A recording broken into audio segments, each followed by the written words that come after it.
Hello world. Yes, divided by hate. Well, this segment is quite interesting because it's between a mother and daughter, and you wouldn't believe who the mother is.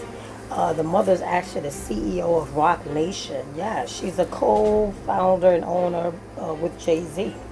Well, her daughter, Demoree Hadley, is involved in a heated dispute, and the allegations alleged is quite interesting between the two. And their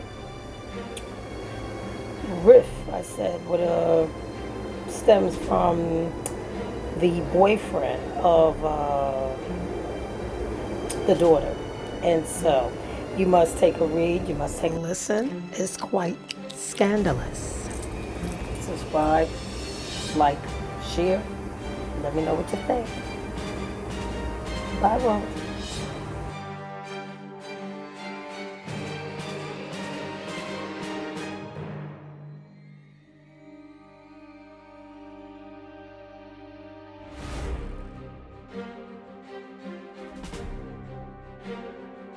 Yeah, so I was born in New York as a little baby, 9 months.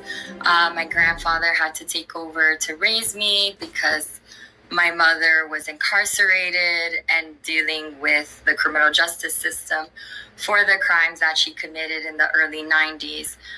Moved to Miami, Florida with my grandfather, who raised me with his partner, his long-term partner.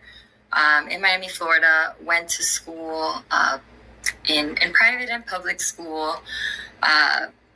Only spoke Spanish, learned how to speak English at like 7 years old as an American. Yeah, because he only spoke Spanish, so I had to learn in the school system and all that. Raised very humble, right, in humble beginnings with my grandfather. And my mom would, visit when she can, but at the time she was incarcerated and dealing with all that stuff.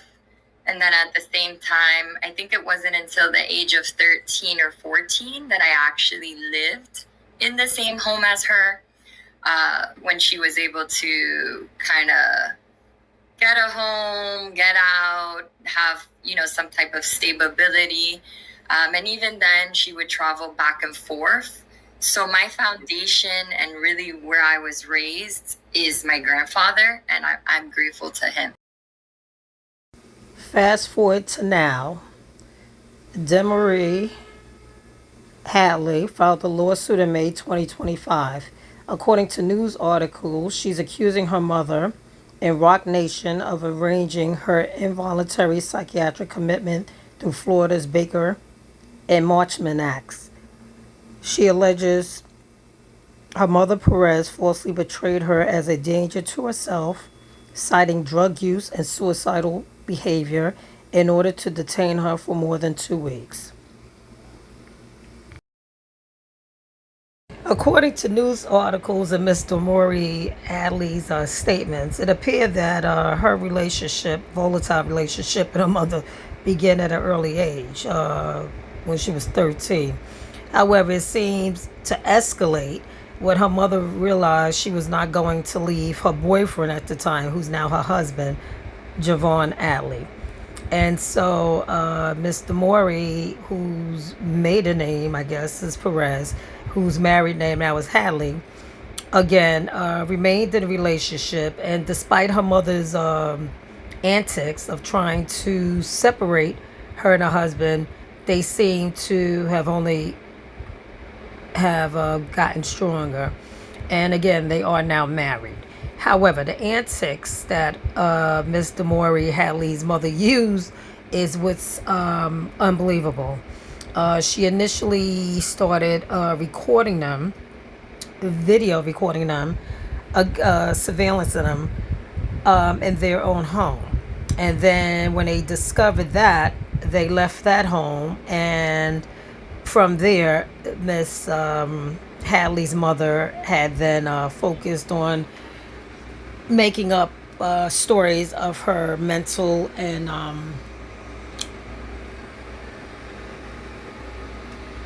psychosis status.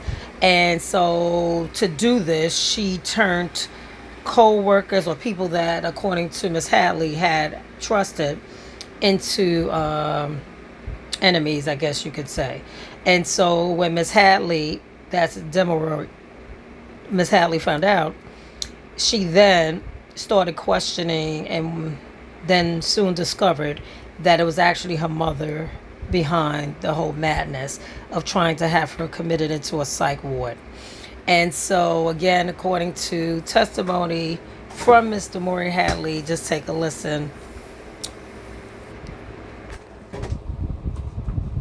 Where Dr. Bober serves as medical director. Where are the people that are supposed to